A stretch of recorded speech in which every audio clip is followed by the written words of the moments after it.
Saudara, kita jumpa lagi di bagian yang ketiga dari sesi 2 ini, yaitu Yesus Kristus penebus dosa kita. Kita berdoa, Tuhan, selekkan mata rohani kami supaya kami melihat kemuliaan Injil-Mu dalam nama Yesus. Yesus Kristus penebus dosa kita. Yesus mati di salib untuk A. membawa kita kepada Allah, dan B. membayar dosa-dosa kita sesuai dengan 1 Petrus pasal yang ketiga ayat 18. Mari saya bacakan 1 Petrus pasal yang ketiga ayat 18. Sebab juga Kristus telah mati sekali untuk segala dosa kita, Ia yang benar untuk orang-orang yang tidak benar, supaya Ia membawa kita kepada Allah. Ia yang telah dibunuh dalam keadaannya sebagai manusia, tetapi yang telah dibangkitkan menurut roh. Itulah yang Tuhan katakan, bahwa Dia, Yesus Kristus itu mati untuk membayar dosa-dosa kita. Nah, mari kita membaca ayat yang berikut ini dalam terjemahan firman Allah yang hidup, yaitu dari Kolose pasal yang kedua ayat 13 dan 14. Dahulu saudara mati dalam dosa, dan keinginan-keinginan jahat masih melekat pada saudara. Kemudian saudara dihidupkan kembali dalam Kristus, sebab Allah mengampunkan segala dosa saudara. Ia mencoret semua bukti pelanggaran saudara, yaitu daftar perintah-perintahnya yang tidak saudara taati.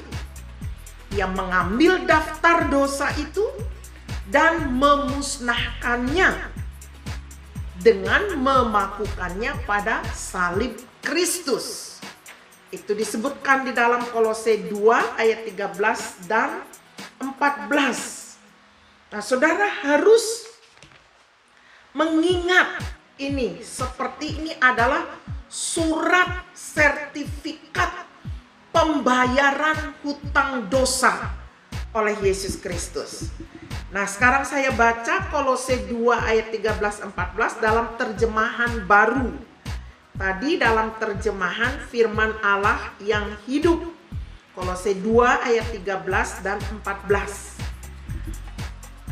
Kamu juga, meskipun dahulu mati oleh pelanggaran-pelanggaranmu dan oleh karena tidak disunat secara lahiriah, telah dihidupkan Allah bersama-sama dengan Dia, sesudah Ia mengampuni segala pelanggaran kita, dengan menghapuskan surat hutang yang oleh ketentuan-ketentuan hukum mendakwa dan mengancam kita. Dan itu ditiadakannya dengan memakukannya pada kayu salib. Saudara, ini hebat sekali. Jadi cara Yesus membayar dosa kita lalu membawa kita kepada Allah ialah Dia mengambil semua surat hutang dosa kita, lalu dipakukannya di salib. Ia mati karena menanggung dosa-dosa kita. Nah, pertanyaannya, berapa banyak dosa Anda yang telah ditebus Kristus melalui kematiannya? Sesuai Kolose 2, 13-14. Berapa banyak yang sudah ditebus oleh Kristus?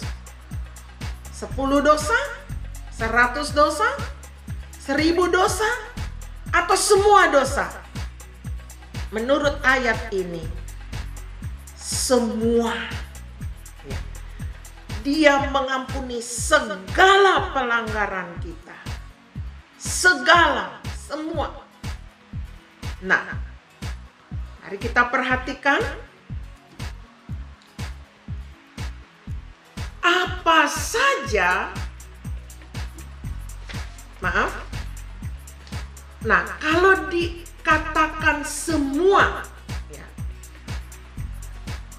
segala berarti semua. Ini dia. Segala berarti semua. Seluruh dosa kita. Baik pada masa lalu, baik dosa masa kini maupun yang akan datang. Kini setelah menerima Kristus, Anda mendapatkan pengampunan penuh.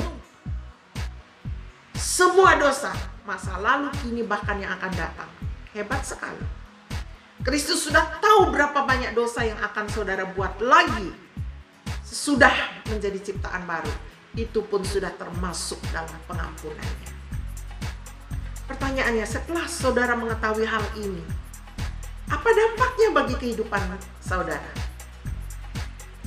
Saya secara pribadi ketika belajar hal ini, ketika mengetahui bahwa Dia mengampuni dosa masa lalu saya, dosa saya yang sekarang, bahkan yang akan datang, saya kagum. Luar biasa Tuhan. Engkau menerima saya, sudah mengerti akhir hidup saya seperti apa, dan Engkau menerima seutuhnya. Saya bersuka cita. Bagaimana dengan saudara? Nah, ini adalah kenyataan. Jadi Kristus menebus kita. Dia penebus dosa kita. Jangan lupa ayatnya, Kolose 2 ayat yang ke-13 dan 14. Oke, bagian ini cukup dulu sampai di sini. Kita akan berdoa sebelum kita lanjutkan nanti di bagian yang keempat. Tuhan, terima kasih. Selalu tanam di hati kami. Kolose 2 ayat 13-14 dan 1 Petrus 3 ayat 18. Surat hutang dosa kami sudah dipakukan di sana. Dalam nama Yesus. Amin. Sampai jumpa.